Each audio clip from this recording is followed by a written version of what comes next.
वाईट वाटलं. 8 दिवस अक्षरशः माझ्या डोक्यात तेच मला वाटलं की पण असं होत राहतं जीवनात. पण अजून सांगते, माझे लफडे बघू नका.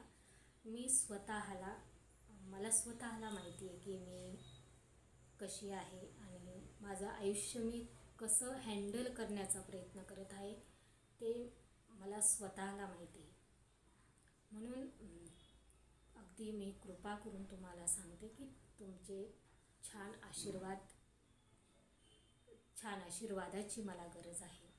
तुमच्या चांगल्या सपोर्टची गरज आहे आणि तुमचा चांगला सपोर्ट मिळायला पाहिजे असं खरंच मला मनापासून वाटते. म्हणून माझे व्हिडिओ बघा.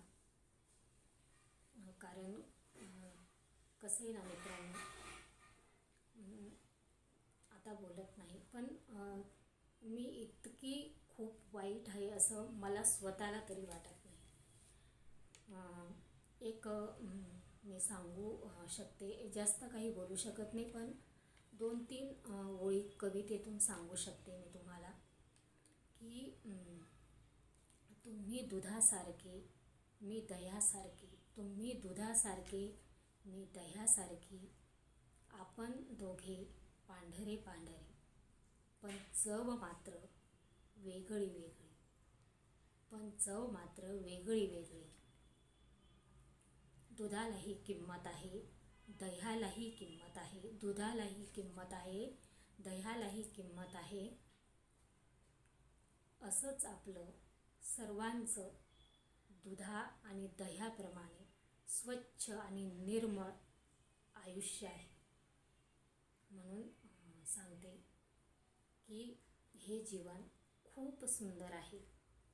म्हणून बिनधास्त आपण जगूया. इतकंही बिनधास्त नाही की लोकांनी आपल्याला नावं ठेवेल, इतकं पण नाही. म्हणून सांगते की हे जीवन सुंदर आहे, दुधा दह्याप्रमाणे आहे.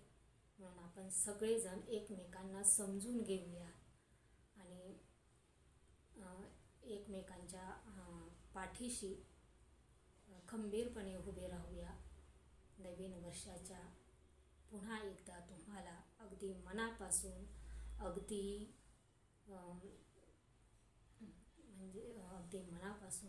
शुभेच्छा देते.